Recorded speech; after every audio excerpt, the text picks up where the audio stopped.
Joining us now, Tara Setmayer, former GOP communications director on Capitol Hill and a UVA Center for Politics resident scholar, and Basil Smikle, director of the public policy program at the Roosevelt House Institute of Hunter College. He is also an MSNBC political analyst. So, Tara, Trump called again for a massive deportation program of the millions of people who have come in to the United States in the last couple of years. What kind of bet is he making by selling this message in a state like Nevada, where nearly 1 in 5 voters are Latino?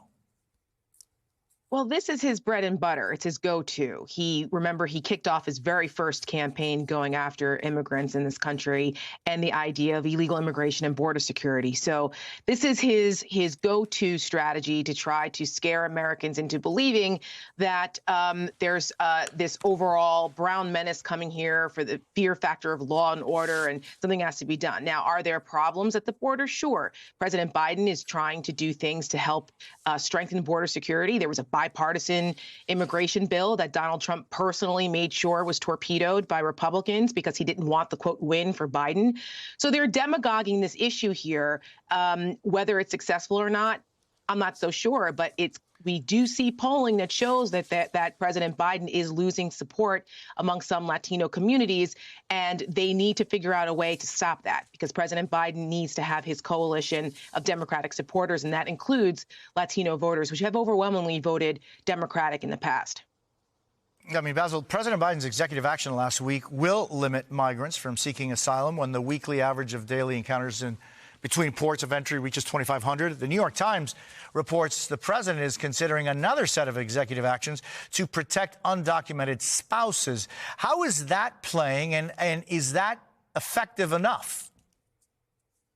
Well, I think, to sort of layer on top of Tara's earlier point, I do think that there is going to be some concern, particularly among pro-immigration communities, that Biden is taking this step.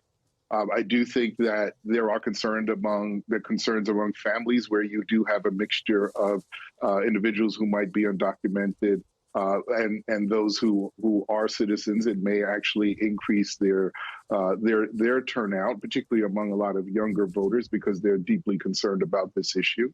But I do think the Biden move does mitigate the Trump talking points to an extent. I think what is concerning, though, is if you consider the recent EU elections and the far-right surge in those elections, Trump has actually parroted a lot of that same anti-immigrant sentiment. If you're concerned and believe in American exceptionalism, that should actually scare you quite a bit. But, he has been saying this for, as Tara said, since the beginning of his first campaign. He used those same talking points in the Bronx, a borough in New York City that is 60% Latino, but voted overwhelmingly 80% for Joe Biden. So it's definitely a tactic he's going to go back to time and time again. But I don't know that it worked for him as best that he thinks it will. Yeah, I mean, Tara, as you say, both of you, mentioned that he really started his 2015 campaign with those, when Mexico sends its people, it's not its best people. There are rapists and everything else.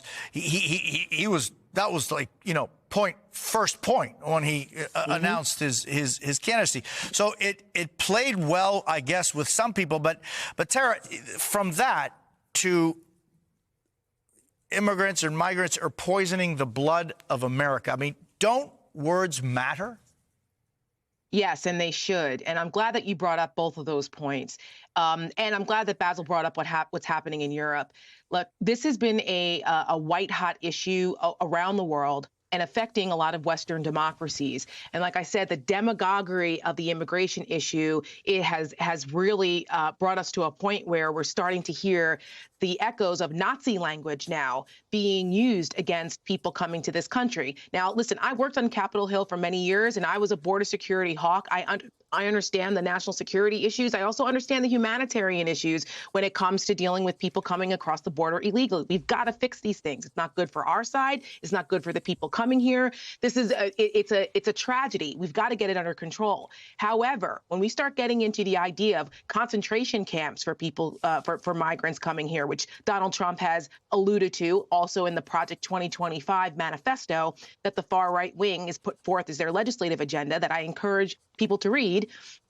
We start talking about that and calling immigrants vermin. I mean, that is so un-American that we really need to understand what's at stake and explain that to the American people. There is a way to do this without otherizing people the way that Donald Trump is, because then you spark violence and it's unconstitutional and extrajudicial. So that's not American. People need to understand that binary choice between Biden and Trump on that. Tara Setmayer and Basil Smikle, thank you both so very much. Really appreciate it.